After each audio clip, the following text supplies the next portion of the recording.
کل جماعتی حریت کانفرنس نے عالمی طاقتوں پر زور دیا ہے کہ وہ بین الاقوامی امن و سلامتی کی خاطر تنازع کشمیر کو پائیدار بنیادوں پر حل کرانے کے لیے مداخلت کریں، کیونکہ 10 لاکھ سے زائد قابض بھارتی فوجیوں کی موجودگی کی وجہ سے یہ خطہ کرۂ زمین کی سب سے خطرناک جگہ بن چکا ہے۔ حریت کانفرنس کے ترجمان نے سری نگر میں جاری ایک بیان میں کہا ہے کہ دفعہ 370 اور 35A کے منسوخی کا مقصد تحریک آزادی کشمیر کو کچلنا ہے، تاہم عالمی طاقتیں اس حقیقت سے انکار نہیں کر سکتی کہ کشمیر بین الاقوامی سطح پر تسلیم شدہ ایک تنازعہ ہے۔ حریت ترجمان نے کہا ہے کہ اقوام متحدہ کی سلامتی کونسل کی متعدد قراردادوں میں بھارت پر یہ حقیقت واضح کر دی گئی ہے کہ تنازع کشمیر کو اقوام متحدہ کے چارٹر کے مطابق حل کیا جائے۔ استنبول میں ایک سیمینار سے خطاب کرتے ہوئے کشمیری رہنماؤں نے خبردار کیا ہے کہ حق خود ارادیت سے انکار بھارت و پاکستان کو ایٹمی تباہی کے دہانے پر لا سکتا ہے۔ کل جماعتی حریت کانفرنس آزاد جموں کشمیر شاخ کے سینئر رہنما غلام محمد صفی، آزاد کشمیر اسمبلی کے رکن Abdul Rashid Turabi, chairman world forum for peace and justice doctor Ghulam Nabi Fai اور صدر ورلڈ کشمیر اویئرنیس فورم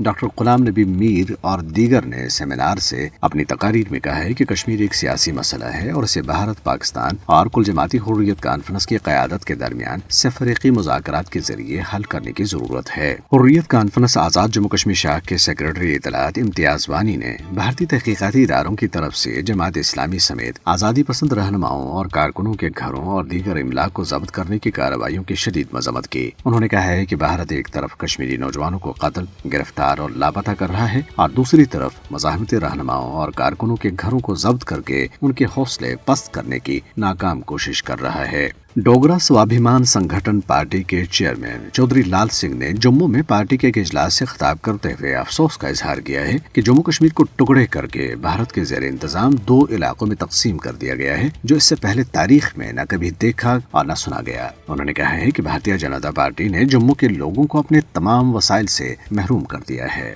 بھارتی ریاست مہاراشٹرا میں ایک پولیس اہلکار نے خودکشی کر لی ہے۔ پولیس کے مطابق 44 سالہ کانسٹیبل سنتوش وانکھڑے نے ناگپور میں رگھوجی نگر پولیس کوارٹرز میں پھانسی دے کر اپنا خاتمہ کر ڈالا۔